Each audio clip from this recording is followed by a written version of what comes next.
ಚಿಕ್ಕ ವಿಷಯವಾಗಿರಲಿಲ್ಲ. ಅಂದು ನಮಗೆ ಒಂದು ಸುವ್ಯವಸ್ಥಿತ ಕಾನೂನು ಮತ್ತು ಒಂದು ಸಂವಿಧಾನವೂ ಬೇಕಿತ್ತು. ಅದೇ ಸಮಯಕ್ಕೆ ನವೆಂಬರ್ 26, 1949ರಂದು ನಮ್ಮ ಸಂವಿಧಾನವನ್ನ ಪೂರ್ತಿಯಾಗಿ ಅಂಗೀಕರಿಸಲಾಯಿತು. ಆದರೆ ಅಂದಿನ ದಿನವೇ ನಮ್ಮ ಸಂವಿಧಾನ ಜಾರಿಗೆ ಬರಲಿಲ್ಲ.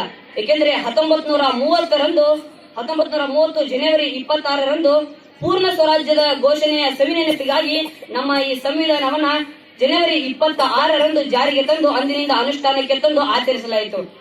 ಇಂದು 69 ಗಣರಾಜ್ಯೋತ್ಸವ ದಿನಾಚರಣೆಯನ್ನು ಕಳೆದು ಇಂದು 70ನೇ ವಸಂತಕ್ಕೆ ಕಾಲಿಟ್ಟ ದಿನ ಇದು. ಸ್ನೇಹಿತರೆ, ಯಾವ ದೇಶವು ತನ್ನ ದೇಶಕ್ಕಾಗಿ ಹೋರಾಡಿ ಮಾಡಿದ ಸ್ವತಂತ್ರ ಹೋರಾಟಗಾರರು ಮತ್ತು ಸಾಧನೆಗೈದ ಮಹಾಪುರುಷರನ್ನ ನೆನೆಯುತ್ತಿದೆಯೋ ಆ ದೇಶಕ್ಕೆ ಭವಿಷ್ಯವಿಲ್ಲ ಮತ್ತು ಆ ದೇಶದ ಜನರಿಗೆ ಭವಿಷ್ಯವಿಲ್ಲ.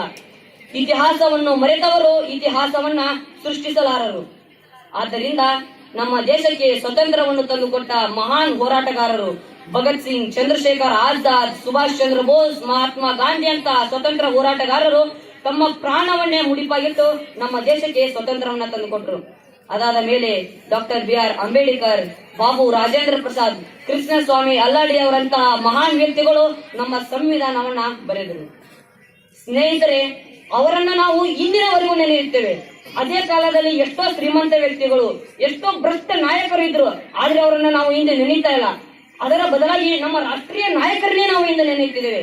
ಏನಕ್ಕಂದ್ರೆ ಅವರಲ್ಲಿದ್ದ ಧೈರ್ಯ, ತ್ಯಾಗ, ಸಾಧನೆಯ ಆ ಗುಣಗಳು.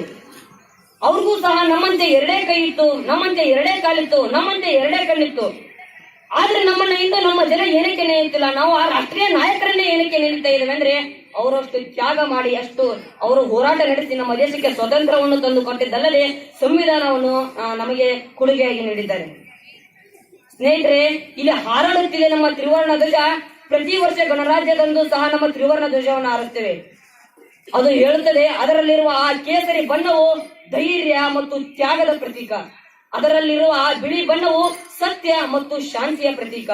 ಸಮೃದ್ಧಿಯ ಪ್ರತೀಕವೇ ಆ ಹಸಿರು ಬಣ್ಣ. ಅದರಲ್ಲಿರುವ ಅಶೋಕ ಚಕ್ರವು 24 ಗಂಟೆಗಳ ಕಾಲವು ನಾವು ಕೆಲಸವನ್ನು ಮಾಡುತ್ತಾ ಪ್ರಗತಿಯತ್ತ ಸಾರೋಣ ಎಂಬುದನ್ನು ಎಲ್ಲರಿಗೂ ಬೋಧಿಸುತ್ತದೆ.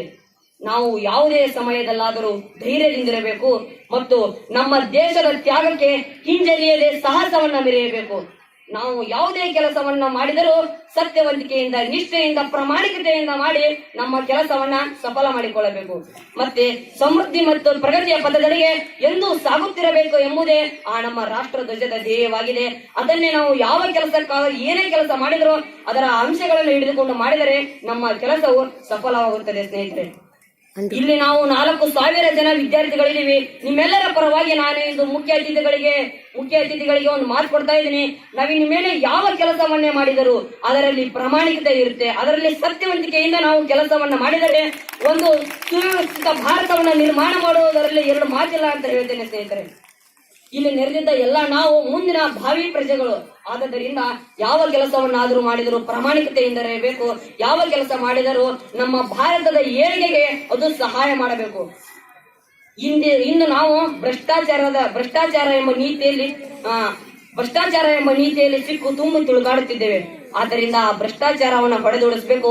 ನಾವು ಸಹ ಅದನ್ನ ಅರಿತು ಇನ್ನೂ 10 ಜನಕ್ಕೆ ಅರಿಯುವಂತೆ ಮಾಡಿದರೆ ಇಡೀ ಭಾರತವೇ ಭ್ರಷ್ಟ ಮುಕ್ತ ಭಾರತವಾಗಿ ಮುಂದುವರೆದ ರಾಷ್ಟ್ರವಾಗುವುದರಲ್ಲಿ 2 ಮಾತಿಲ್ಲ ಅಂತ ಹೇಳ್ತಾ, ನಾನು ನನ್ನ ಭಾರತ ಮಾತೆಯನ್ನು ಗೌರವಿಸುತ್ತಿರುವುದು ಅವಳ ಆದರ್ಶಕ್ಕಾಗಿ ಅಲ್ಲ, ಹೊರತಾಗಿ ಅವಳೇ ನನ್ನ ಎದೆಯ ಉಸಿರು, ಅವಳೇ ನನ್ನ ಎದೆಯ ಮಿಡಿತ, ಅವಳಿಲ್ಲದೆ ನನಗೆ ಬೇರೆ ನೆಲೆಯೇ ಇಲ್ಲ, ಅವಳೇ ನನಗೆ ಧೈರ್ಯ, ಸ್ಫೂರ್ತಿ.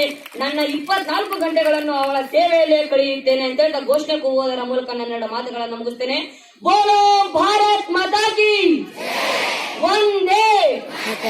ಧನ್ಯವಾದಗಳು ಸ್ನೇಹಿತರೆ.